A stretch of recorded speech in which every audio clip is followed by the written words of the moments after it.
ഓണപ്പൂക്കൾ അടർന്നപ്പോൾ മകന്റെ ദുർഗന്ധം. സ്നേഹമുള്ള DCL കുടുംബാംഗങ്ങളെ, കഴിഞ്ഞ ആഴ്ച സോഷ്യൽ മീഡിയയിൽ വൈറലായി ഓടിയ ഒരു വീഡിയോ കാണുവാനിടയായി. ഒരു വലിയ വീട് കോടികൾ മുടക്കി പണിതതാണ് എന്ന് കണ്ടാൽ മനസ്സിലാകും. വീടിനകത്തും പുറത്തും നിറയെ പോലീസുകാരും നാട്ടുകാരും. അകത്തു കയറിയിട്ട് പുറത്തിറങ്ങുന്ന എല്ലാവരും തൂവാല കൊണ്ട് മൂക്കും വായും പൊത്തി പിടിച്ച് പുറത്തേക്ക് ഓടി വരുന്നു. ചിലർ ഛർദ്ദിക്കുന്നു. ഉത്തരേന്ത്യയിൽ മധ്യപ്രദേശിലെ ഇൻഡോറിലാണ് ഈ വീട്. എന്താണ് സംഭവം എന്ന് അറിയാമോ? ആ വീട്ടിൽ ഒരു ദാരുണ സംഭവം നടന്നു. വീട്ടിൽ നിന്നും കനത്ത ദുർഗന്ധം പടർന്നപ്പോൾ നാട്ടുകാരാണ് പോലീസ് സ്റ്റേഷനിൽ വിളിച്ചു പറഞ്ഞത്. പോലീസ് വന്നു നോക്കുമ്പോൾ കണ്ടത് ഞെട്ടിക്കുന്ന കാഴ്ച. അച്ഛനും അമ്മയും മരിച്ച് അഴുകിക്കിടക്കുന്നു. അച്ഛൻ മരിച്ചിട്ട് 30 ദിവസവും അമ്മ മരിച്ചിട്ട് 20 ദിവസവുമായത്രേ. കൂട്ടുകാരെ, ഈ അച്ഛനും അമ്മയ്ക്കും ഒരേ ഒരു മകനേ ഉള്ളൂ. അയാൾ അമേരിക്കയിലാണത്രേ. വാർഷിക വരുമാനം 1 കോടിയോളം വരും എന്നാണ് കേട്ടത്. എന്നാലും 2 ജീവിതങ്ങൾ സമ്പൂർണമായി സമർപ്പിച്ച് വളർത്തിയ പുന്നാര മകൻ മരണനേരത്ത് പുതയ്ക്കാൻ ആ മാതാപിതാക്കൾക്ക് 1 കോടി മുണ്ട് പോലും കൊടുത്തില്ല. സ്വന്തം കാര്യം സെറ്റായി കഴിഞ്ഞപ്പോൾ അവൻ സ്വന്തം മാതാപിതാക്കളെ മറന്നുപോയി.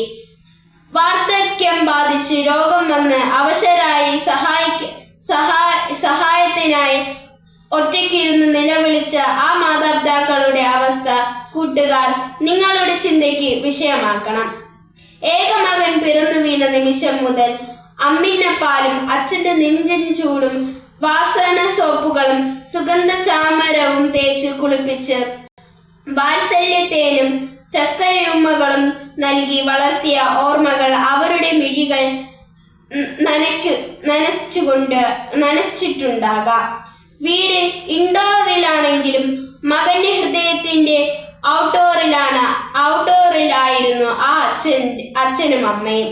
അതുകൊണ്ടാണ് മാതാപിതാക്കളുടെ ശരീരം വീട്ടിൽ കിടന്ന് അഴുകിയപ്പോൾ നാട് മുഴുവൻ നിറഞ്ഞത്.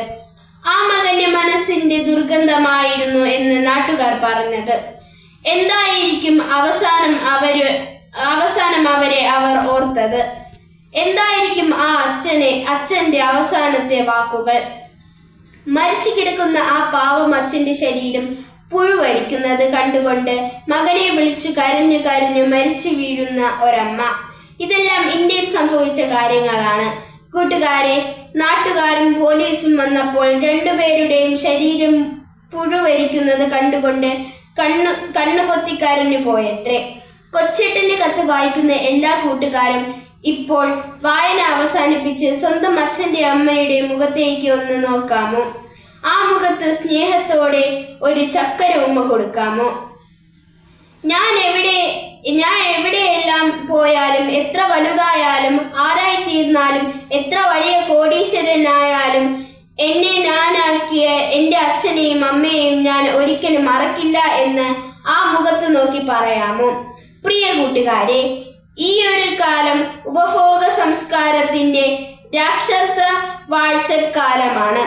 ഉപയോഗമില്ലാത്തതിനെ ഉപേക്ഷിക്കാനുള്ള പ്രലോഭനത്തിന് അടിമപ്പെടുന്നവരുടെ കാലമാണ്. അതുകൊണ്ടാണ് പല വീടുകളിലും എത്ര സ്നേഹിച്ചു വളർത്തിയ മക്കൾ ആണെങ്കിലും മക്കൾ വലുതായി കഴിയുമ്പോൾ മാതാപിതാക്കളെ കൊണ്ട് ഇനി ഉപയോഗമില്ല എന്ന് തോന്നുന്നത്. നല്ല മക്കൾ മാതാപിതാക്കളെ മറക്കില്ല. എത്ര അസൗകര്യമുണ്ടായാലും, എത്ര നഷ്ടങ്ങൾ ഉണ്ടായാലും മാതാപിതാക്കളാണ് ഞങ്ങളുടെ ഏറ്റവും വലിയ സമ്പത്ത് എന്ന് പറയാനുള്ള ധൈര്യവും ബോധ്യവും നല്ല മക്കളുടെ സമ്പാദ്യമാണ്. അത്തരത്തിലുള്ള സമ്പന്നക്കാരാകാൻ കൂട്ടുകാർക്ക് കഴിയുമ്പോൾ മാതാപിതാക്കളുടെ നന്മയുടെയും മക്കളുടെ സ്നേഹത്തിൻ്റെയും സുഗന്ധം കൊണ്ട് വീടും നാടും നിറയും. അങ്ങനെ നിങ്ങളുടെ വീട്ടിലും നാട്ടിലും സ്നേഹസുഗന്ധം നിറയട്ടെ എന്ന് ആശംസിക്കുന്നു സ്വന്തം കൊച്ചേട്ടൻ.